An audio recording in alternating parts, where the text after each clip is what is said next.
You know what separates advanced English speakers from native-like speakers? It's not grammar. It's not even pronunciation. It's the subtle, everyday phrases that native speakers use constantly. Phrases that make conversations flow naturally and authentically. Today, I'm going to teach you 12 of these phrases. Phrases you won't find in most textbooks, but you'll hear in every natural English conversation. Hi, everyone. I'm Sadie, and welcome to Artificial Fluency Podcast. Before we dive into today's advanced vocabulary lesson, I want to say something from my heart. I upload new videos to our channel every day for you to learn and grow. Don't forget to support me so I can continue doing this. You can help me see our channel in front of more people by subscribing, becoming a member, liking, and commenting on each of my videos.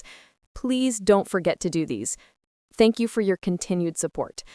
Today's lesson is designed specifically for C1 advanced learners, those of you who have solid English skills but want to sound more natural, more native-like, more effortlessly fluent. We're going to explore 12 everyday phrases that native speakers use constantly. These aren't idioms that sound flowery or old-fashioned. These are current, authentic expressions that you'll hear in offices, cafes, text messages, and casual conversations.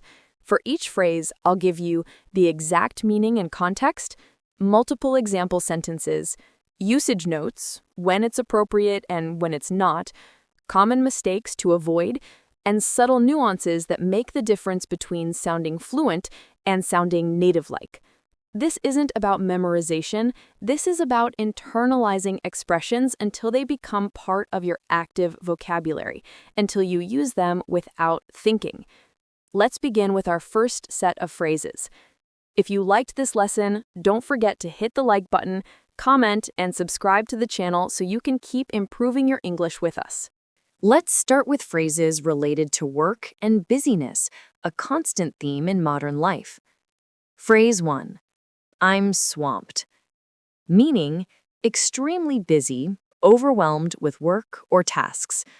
This is one of the most common ways native speakers express being very busy. It's more vivid and natural than saying, I'm very busy. Origin. The metaphor comes from being swamped by water, overwhelmed, drowning in tasks. Examples. I'd love to meet for coffee, but I'm completely swamped this week. Sorry for the delayed response. I've been swamped with deadlines. She's swamped at work right now, so she probably won't reply until the weekend. Usage notes. Slightly informal, but perfectly acceptable in professional contexts. Can be used with completely or absolutely for emphasis. Often used as an explanation for being unavailable or delayed. Common mistake. Don't say, I'm swamping. The correct form is always swamped, passive voice. Phrase 2. Touch base. Meaning, to make brief contact with someone, to check in or follow up. This is ubiquitous in professional English, but also used casually. Examples. Let's touch base next week to discuss the project. I wanted to touch base with you about the budget proposal. Can we touch base tomorrow? I have a few questions. Usage notes. Very common in business contexts. Implies a brief, focused conversation rather than a long meeting. Often used when scheduling follow-up conversations. Can be used as a noun. Let's schedule a quick touch base. Phrase 3.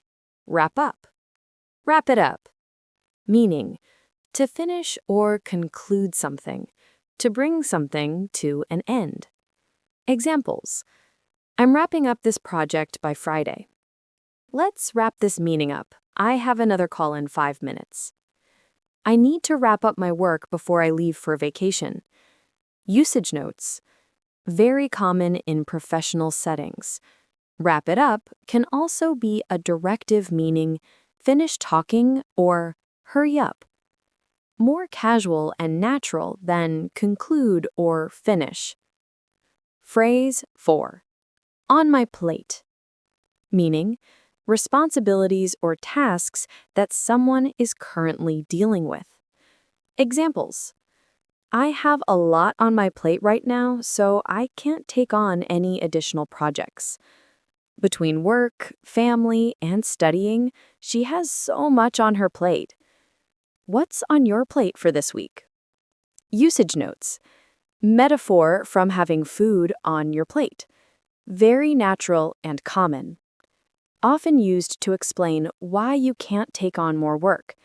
Can say, too much on my plate, or a full plate. Cultural context. These phrases reflect the always busy nature of modern professional life, particularly in American and British culture, where busyness is often worn as a badge of honor.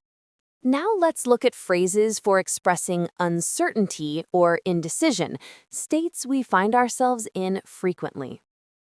Phrase 5. On the fence. Meaning, undecided, unable to choose between two options. Examples. I'm still on the fence about accepting the job offer. She's on the fence about whether to move to another city. Are you going to the conference? I'm on the fence. I need to check my schedule. Usage notes. Comes from the image of sitting on a fence between 2 yards, unable to choose a side. Very natural and common. Can use sitting on the fence for emphasis. To get off the fence means to make a decision. Phrase 6. Up in the air. Meaning, uncertain, not yet decided or determined. Examples. Our vacation plans are still up in the air. The project timeline is up in the air until we get approval. Everything's up in the air right now. I'll let you know when I have more clarity. Usage notes. Implies that the decision or outcome hasn't been determined yet. Often used when external factors affect the decision. Can be used for personal plans or professional situations. Subtle difference. On the fence means you can't decide. Up in the air means the situation is uncertain, may not be entirely in your control. Phrase 7. Play it by ear. Meaning, to decide what to do as the situation develops, rather than planning everything in advance. Examples. I don't know what time I'll arrive, so let's just play it by ear. We can make a plan, but we might need to play it by ear depending on the weather. I'm not sure how I'm feeling today. Let's play it by ear. Usage notes. Comes from music, playing without sheet music, by listening. Suggests flexibility and adaptability. Common in casual plans. Shows you're comfortable with uncertainty. If you liked this lesson, don't forget to hit the like button, comment, and subscribe to the channel so you can keep improving your English with us. Let's explore phrases for social situations, the casual interactions that make up much of daily life. Phrase 8. Catch up. Meaning, to spend time with someone you haven't seen in a while and share updates about your lives. Examples. We should catch up soon. It's been too long. I caught up with an old friend over coffee yesterday. Let's catch up over lunch next week. Usage notes. One of the most natural ways to suggest meeting someone. Implies both people will share updates, not just one person talking. Can be a verb or a noun. Let's have a catch-up. Very warm and friendly tone. Phrase 9. Hit it off. Meaning, to immediately get along well with someone, to have instant chemistry or connection. Examples. I met my business partner at a conference, and we just hit it off immediately. I wasn't sure about the blind date, but we actually hit it off really well. They hit it off right away and have been best friends ever since. Usage notes can be romantic or platonic. It suggests instant, natural connection, often used when describing first meetings that went well. The past tense is most common. Phrase 10. Keep in touch, meaning to maintain contact with someone, to not lose connection. Examples: It was great meeting you. Let's keep in touch. I try to keep in touch with my college friends, but it's getting harder. Keep in touch and let me know how the interview goes. Usage notes. Very common when parting ways. Can be sincere or just polite. Context matters. Stay in touch is equally common. Get in touch means to contact. Get in touch when you're back in town. Subtle nuance. Keep in touch is often said when saying goodbye, but doesn't always result in actual contact. It's sometimes just a polite closing phrase. Gauge sincerity from context and body language. Now let's look at phrases for expressing reactions and emotions in natural, native-like ways. Phrase 11. I can't wrap my head around it, meaning I can't understand or comprehend something. It's difficult to grasp mentally. Examples: I can't wrap my head around how fast this year has gone by. The physics concept is so complex, I just can't wrap my head around it. He quit his dream job? I can't wrap my head around that decision. Usage notes. Expresses genuine difficulty in understanding, often used for abstract or counterintuitive concepts. More colorful than simply saying, I don't understand. It can be about intellectual concepts or emotional situations. Phrase 12. It's not my cup of tea, meaning it's not something I enjoy or am interested in. It's not to my taste. Examples: Horror movies? Not really my cup of tea. I tried yoga, but it's just not my cup of tea. Classical music isn't my cup of tea, but I can appreciate the skill. Usage notes. Polite way to express dislike without being harsh. British in origin, but widely used in American English too. Less direct than I don't like it. Shows respect for others' preferences while stating your own. Alternative, not my thing, is even more casual and equally common. Cultural note. This phrase reflects the English preference for indirect communication, especially when expressing negative opinions. Rather than bluntly saying, I hate that, this phrase softens the sentiment. Now that we've covered 12 phrases, let me give you some guidance on actually integrating these into your active vocabulary. Pattern 1. Natural clustering. Notice how these phrases often appear together in conversations. I'm completely swamped this week and have so much on my plate. Let's touch base next week when things settle down and we can catch up properly. This combines phrases 1, 4, 2, and 8 naturally. Pattern 2. Substitution practice. Take your existing vocabulary and consciously substitute these phrases.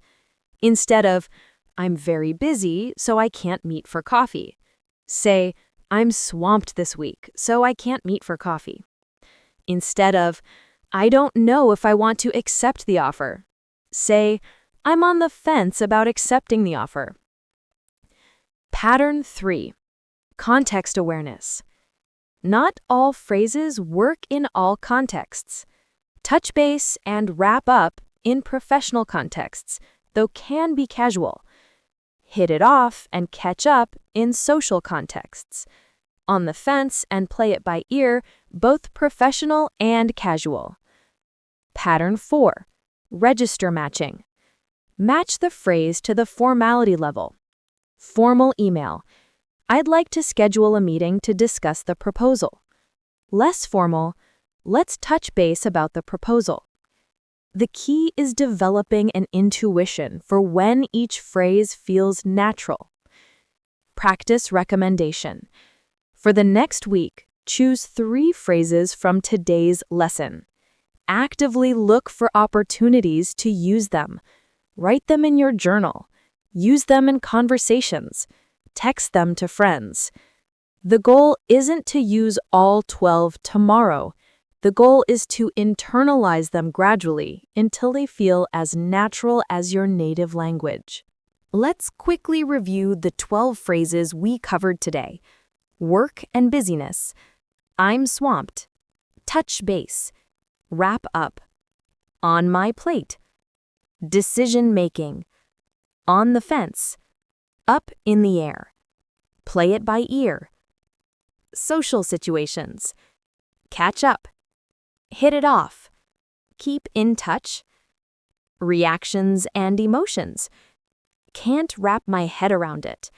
Not my cup of tea. These aren't just vocabulary items to memorize. They're tools for sounding more natural, more native-like, more authentically fluent. The difference between a C1 speaker and someone who sounds native-like isn't about knowing more grammar rules. It's about having these phrases flow naturally in conversation, using them with the right nuance, in the right context, at the right moment. That kind of fluency comes from exposure, practice, and conscious integration. Listen for these phrases in movies, podcasts, and conversations. Notice how native speakers use them. Then practice until they feel like your own words. You're at an advanced level. You have the foundation. Now it's about refinement, about those finishing touches that make your English not just correct, but effortlessly natural. Thank you for spending this time with me today. I hope these phrases help you sound more native-like in your daily conversations. Keep learning, keep refining, and keep pushing toward that native-like fluency you're working toward. This is Sadie, and I'll see you in the next lesson. Until then, happy practicing. Do you understand English when you read it or hear it, but you never speak? Are you too afraid to open your mouth and say something in English? Do you have ideas, feelings, and thoughts inside you, but they stay silent? Today is about you. Today is about finding your voice, about unlocking the words that are already inside you. Hi everyone, I'm Sadie, and welcome to Artificial Fluency Podcast. Before we begin, I want to say something from my heart. I upload new videos to our channel every day for you to learn and grow. Don't forget to support me so I can continue doing this. You can help me see our channel in front of more people by subscribing, becoming a member, liking, and commenting on each of my videos. Please don't forget to do these. Thank you for being here today. Today's episode is special. Today, we're going to talk about something very important, your voice. I don't just mean the sound you make. I mean your ability to express yourself, to share your ideas, to communicate. Many English learners have this problem. They can read English, they can understand English, but they don't speak. They stay quiet. They stay silent. They keep everything inside. If this is you, I understand. I know it's hard. I know it's scary. But today, I want to help you unlock your voice. I want to help you speak. This is an A2 level episode. A2 means elementary English. Simple words, short sentences. I will speak slowly. I will speak clearly. And I will help you feel brave. Because you have a voice. You have something to say. And the world needs to hear it. Are you ready? Let's begin. If you liked this lesson, don't forget to hit the like button, comment, and subscribe to the channel so you can keep improving your English with us. First, let me explain, what does unlock your voice mean? Imagine a locked door. The door has something valuable inside, but it's locked. You have the key, but you're afraid to use it. Your voice is like this. It's inside you. It's valuable, but it's locked. Fear is the lock. Today, we're going to find the key. We're going to unlock your voice. What does this mean in practice? It means you will speak English. You will express yourself. You will communicate. Not perfectly, not without mistakes, but you will speak. Let me tell you something important. Your voice is not just about English. Your voice is about you. Your voice is your ideas, your feelings, your thoughts, your opinions, your stories, your experiences. All of these things are inside you right now. They're waiting to come out. They're waiting to be heard. But maybe you keep them inside. Why? Maybe because you're afraid of making mistakes. You're afraid people will laugh at you. You're afraid your English isn't good enough. You're afraid you'll say something wrong. You're afraid no one will understand you. These fears are normal. Everyone has them. Even native speakers sometimes feel afraid to speak. But here's the truth. Your voice matters. Even if your English isn't perfect, even if you make mistakes. When you speak, you give something to the world. You share yourself. You connect with people. When you stay silent, you keep everything locked inside. And that's lonely. That's sad. So today, we're going to learn how to unlock your voice, how to speak, how to share yourself with the world. Now let's talk about fear. Why are you afraid to speak English? Let me list some common fears. See if any of these sound familiar to you. Fear 1. My English is not good enough. Many learners think, I need to be perfect before I speak. But this is impossible. You can never be perfect. Even native speakers make mistakes. The truth is, your English doesn't need to be perfect. Your English just needs to be good enough to communicate. If someone understands you, that's success. That's enough. Fear 2. People will laugh at me. You're afraid that if you make a mistake, people will laugh at you. They will think you're stupid. But here's the truth. Most people won't laugh. Most people will respect you for trying. Speaking a foreign language is brave. It's difficult. People know this. And if someone does laugh at you, that person is unkind. That's their problem, not yours. Don't let unkind people stop you from speaking. Fear 3. I will make mistakes. Yes, you will make mistakes. I promise you this. But mistakes are not bad. Mistakes are how you learn. Every time you make a mistake, you learn something new. You improve. If you never make mistakes, You never improve. Mistakes are your teachers. Fear 4. I will forget words. This happens to everyone. Even in your own language, you sometimes forget words, right? It's normal. It's okay. When you forget a word in English, you can describe the thing instead. Use a different word. Ask, how do you say? Use gestures to help. Forgetting words doesn't mean you failed. It means you're human. Fear 5. I sound strange. Maybe you think your accent sounds strange. Your voice sounds different in English. But listen, everyone has an accent. American people have an accent. British people have an accent. Everyone. Your accent is part of you.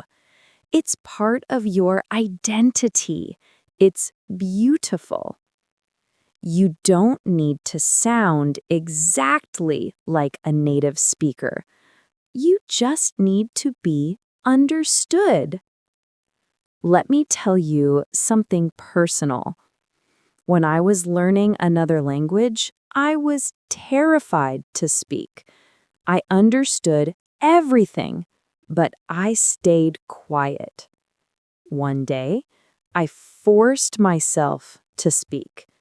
I went to a cafe and ordered in that language. My pronunciation was terrible. I made mistakes. The person looked confused for a moment, but then they understood. They smiled. They gave me my coffee. And I felt amazing, not because my language was perfect, but because I tried, because I used my voice. That day, I learned something important. The feeling of speaking is better than the feeling of staying silent.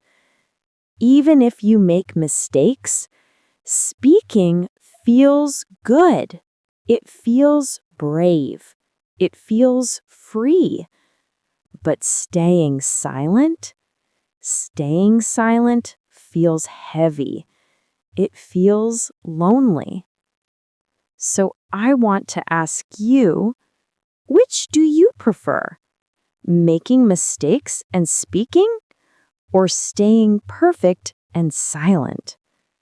I hope you choose speaking, because speaking is living, speaking is connecting, speaking is being human. If you liked this lesson, don't forget to hit the like button, comment, and subscribe to the channel so you can keep improving your English with us. Now let's talk about how to unlock your voice. What can you do today to start speaking more? I'm going to give you 5 simple steps. Easy steps. Small steps. Step 1. Talk to yourself. This sounds strange, but it works. When you're alone, talk to yourself in English. Describe what you're doing. I'm making coffee. I'm putting on my shoes. I'm going to the store. This is safe. Nobody can hear you. Nobody can judge you. But you're practicing. You're using your voice. You're speaking English.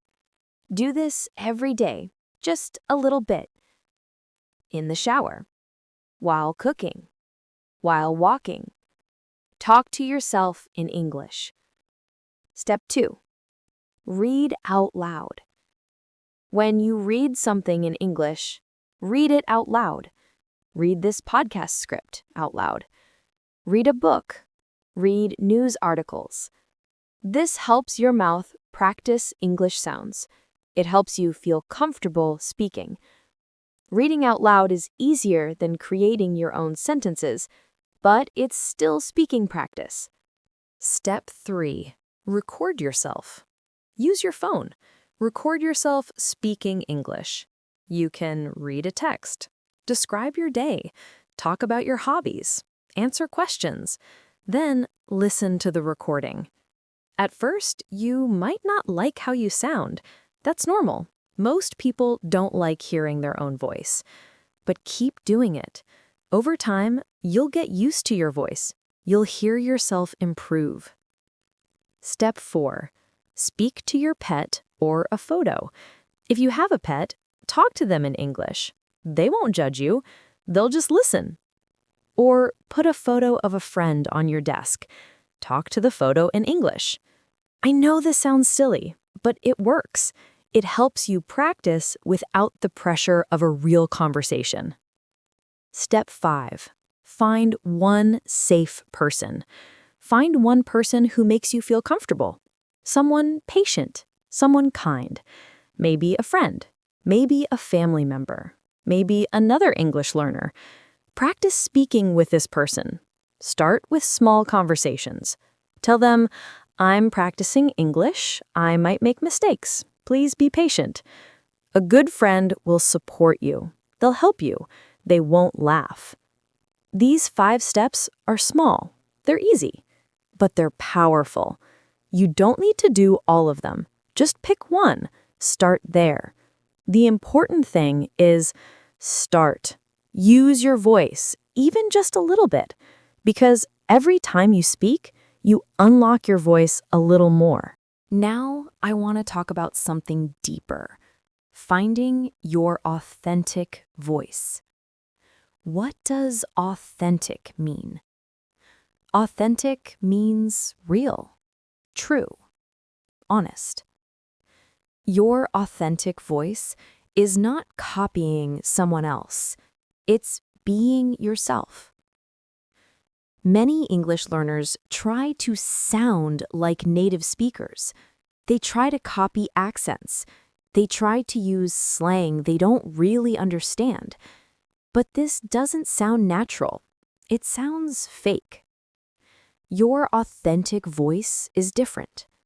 Your authentic voice is you speaking English in your own way. Your accent is okay. Your way of forming sentences is okay. Your personality in English is okay. You don't need to become a different person when you speak English. Let me give you an example. I know a man from Japan. His name is Kenji. He speaks English with a Japanese accent. At first, Kenji tried very hard to sound American. He tried to change his accent completely. But it didn't work. It sounded forced. It sounded uncomfortable. Then Kenji changed his approach. He decided, I will speak English as myself, with my accent, with my personality. And something beautiful happened.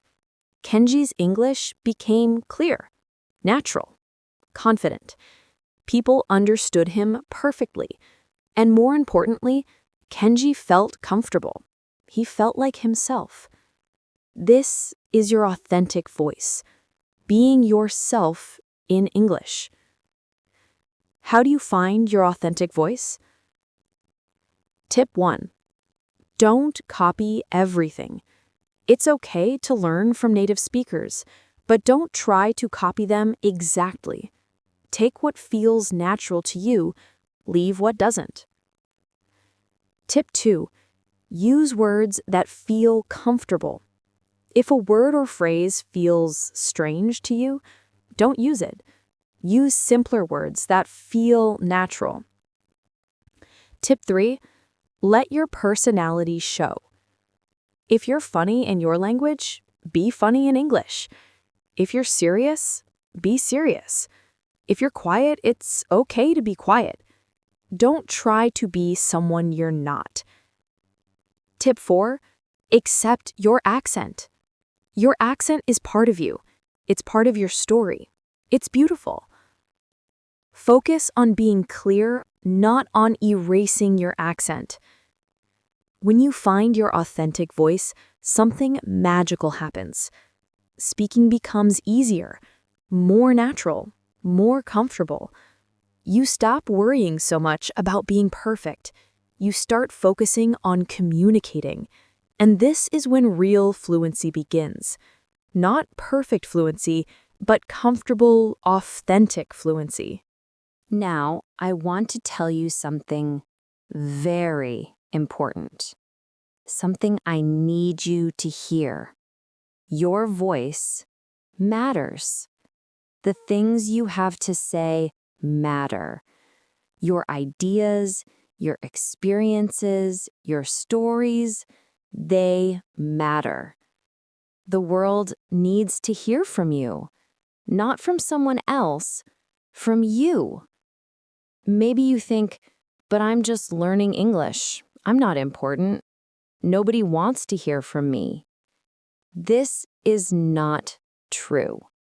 Every person has value. Every person has something to contribute. You have lived a life that nobody else has lived. You have seen things that nobody else has seen.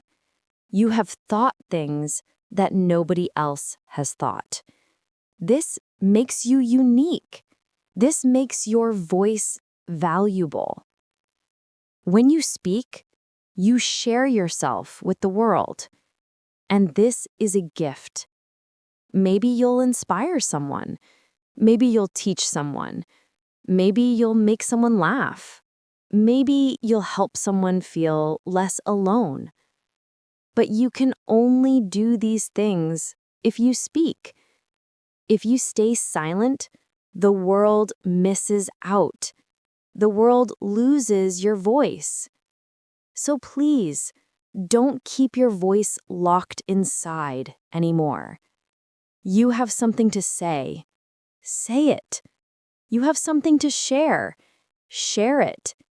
You have a voice. Use it. Yes, you will make mistakes. Yes, your English won't be perfect. Yes, some people might not understand you the first time. But that's okay. That's normal. That's part of the journey. The important thing is, you tried. You spoke. You used your voice. And every time you do this, you become braver, stronger, more confident. Your voice is like a muscle. The more you use it, the stronger it gets. Right now, maybe your voice is weak. Maybe it's quiet. Maybe it's scared. But if you use it, even a little bit every day, it will grow stronger.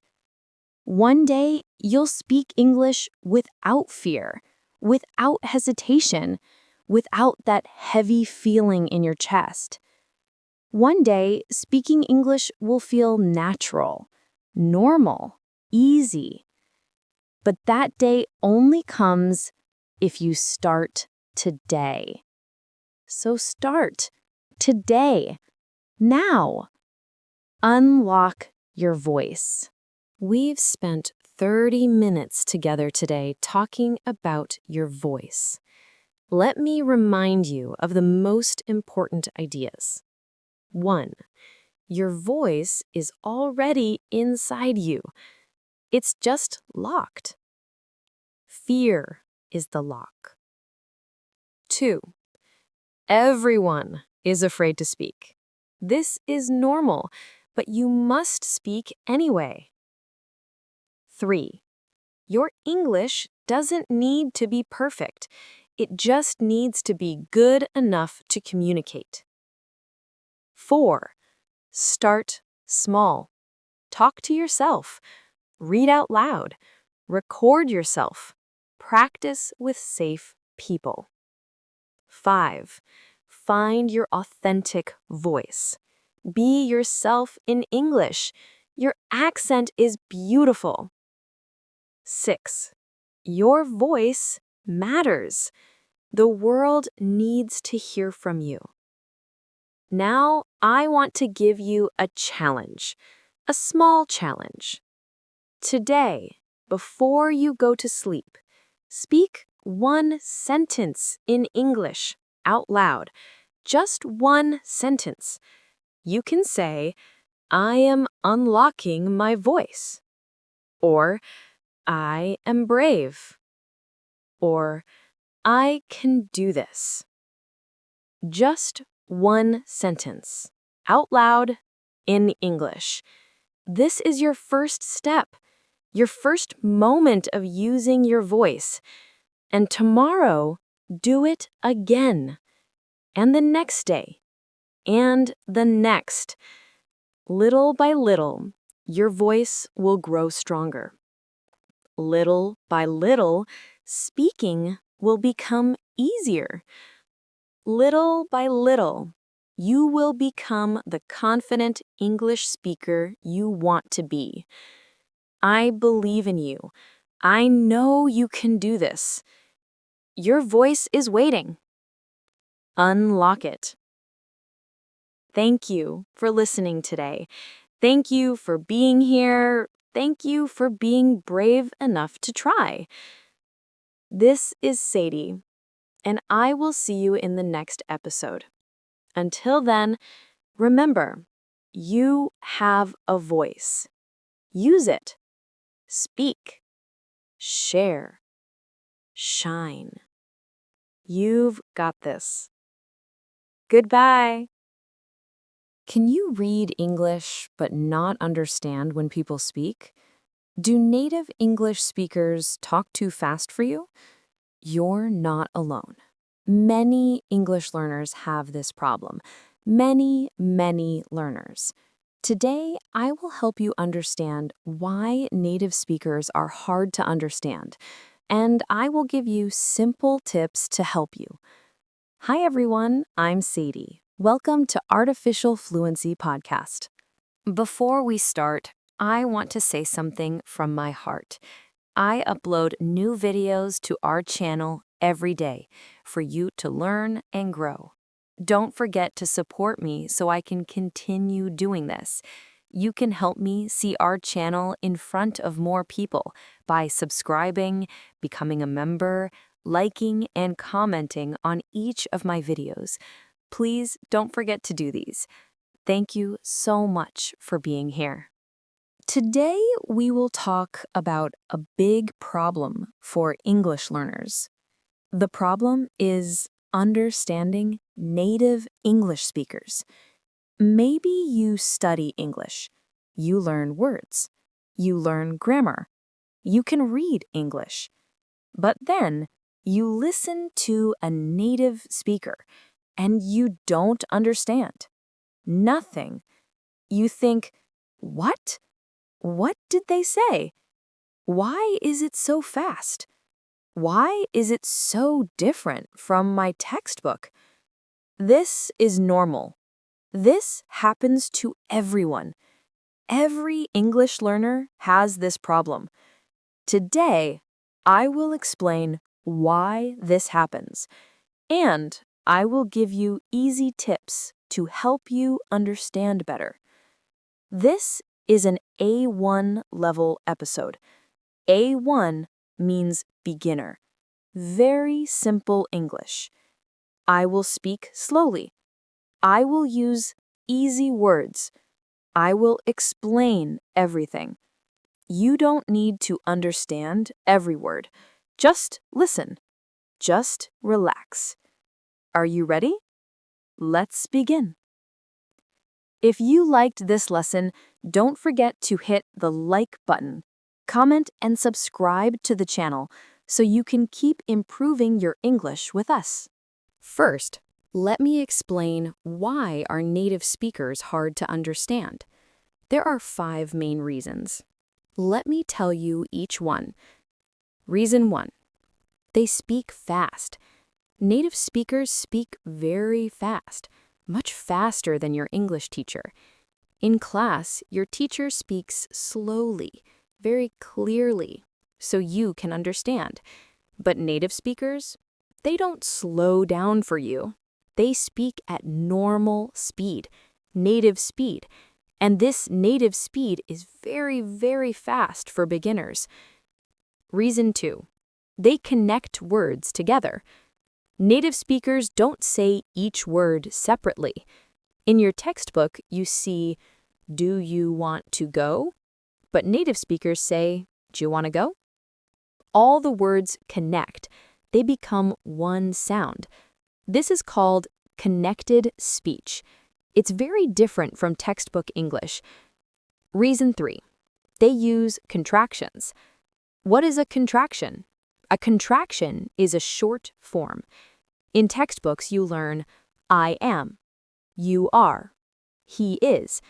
But native speakers say I'm, you're, he's. They also say don't, can't, won't, shouldn't. These short forms are everywhere in spoken English. Everywhere. Reason 4. They use slang and idioms. Slang means informal words, words that are not in your textbook. Idioms are phrases with special meanings. For example, "what's up" doesn't really mean what is up. It means hello or how are you. Another example, hang out doesn't mean hang something. It means spend time together with friends. Native speakers use slang and idioms all the time, but you don't learn these in beginner textbooks. Reason 5. Different accents. Not all native speakers sound the same. American English sounds different from British English. British English sounds different from Australian English. Even in America, people in New York sound different from people in Texas. All these different accents make listening very hard for beginners. Now, let me tell you something important. This is not your fault.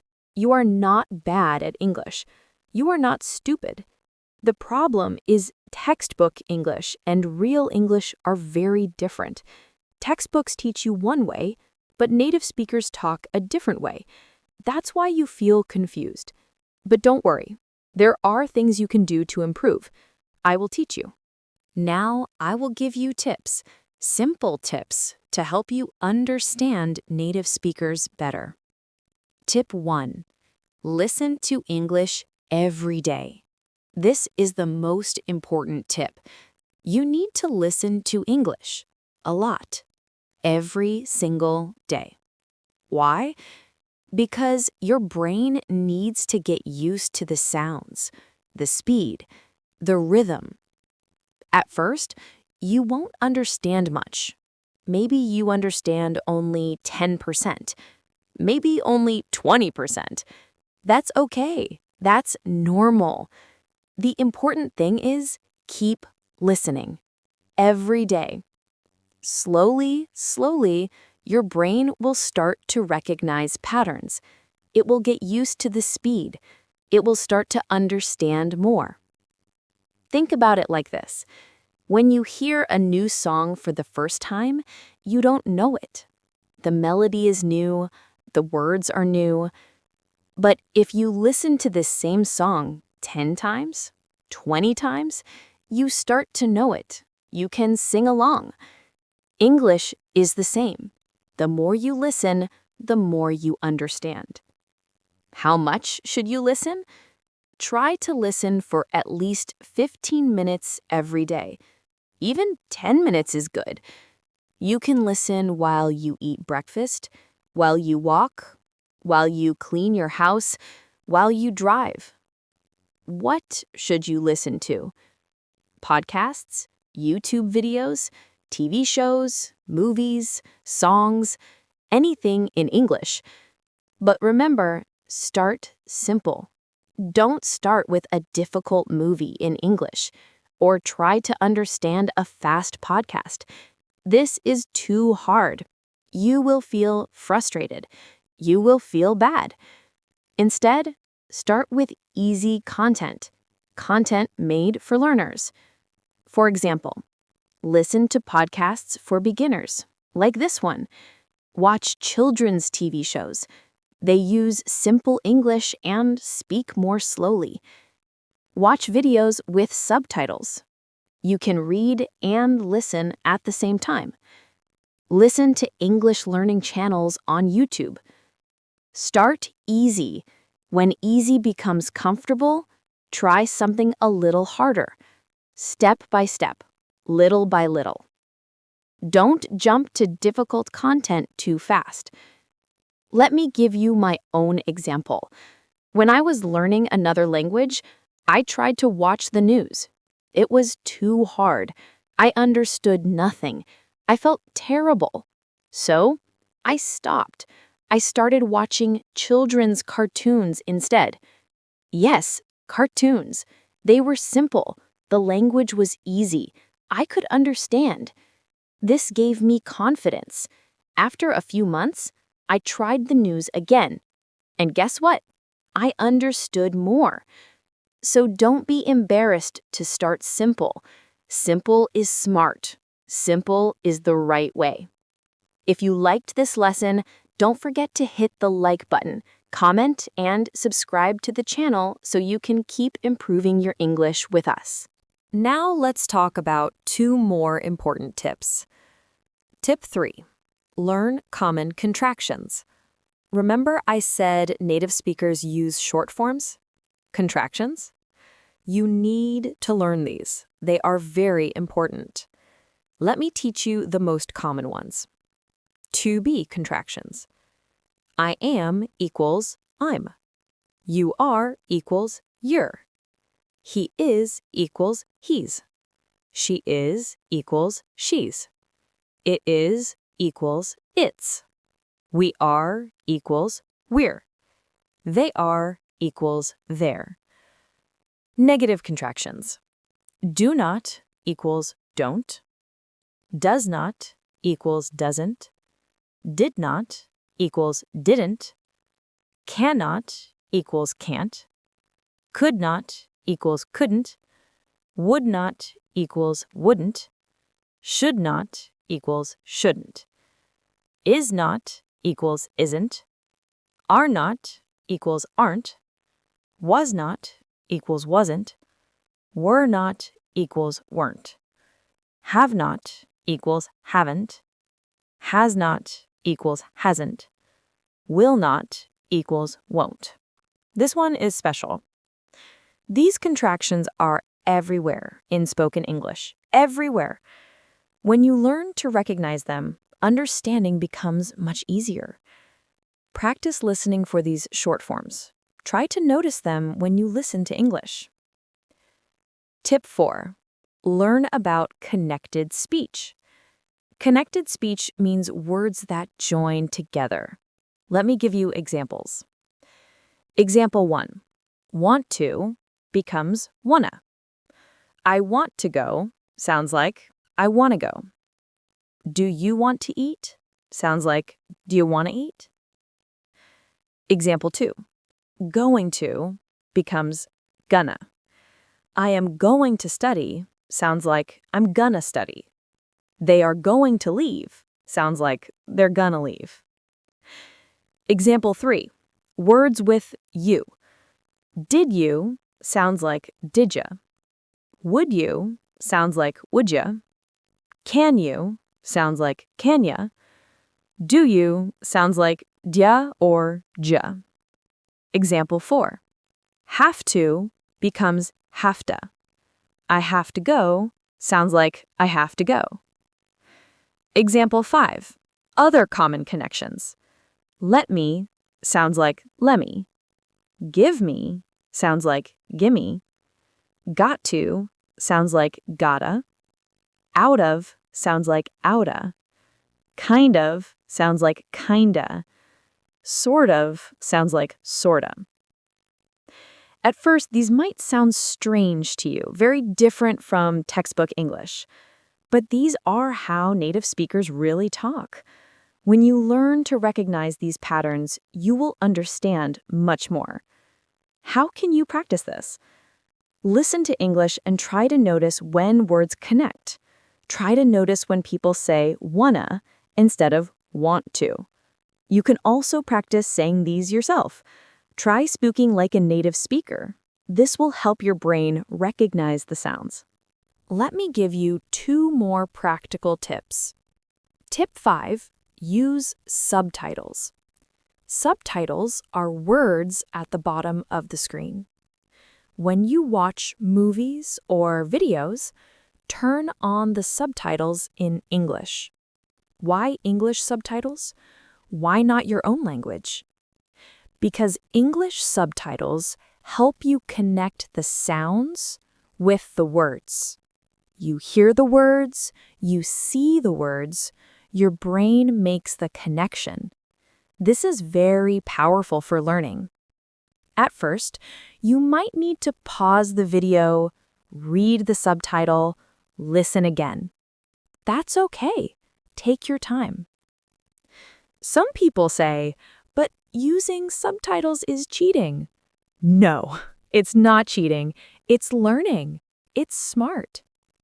Many native speakers use subtitles too, when the audio is not clear, when there's background noise, when someone has a strong accent. So don't feel bad about using subtitles. They help you learn. Later, when your English gets better, you can try without subtitles. But for now, use them. Tip 6. Don't be afraid to ask people to repeat. This is very important for real conversations. When you talk to a native speaker and you don't understand, what should you do? Many students feel shy. They just nod and smile. They pretend to understand. But this doesn't help you learn. Instead, be brave. Ask them to repeat. Here are some useful phrases. Sorry, can you repeat that? Sorry, I didn't understand. Can you speak more slowly, please? What does that mean?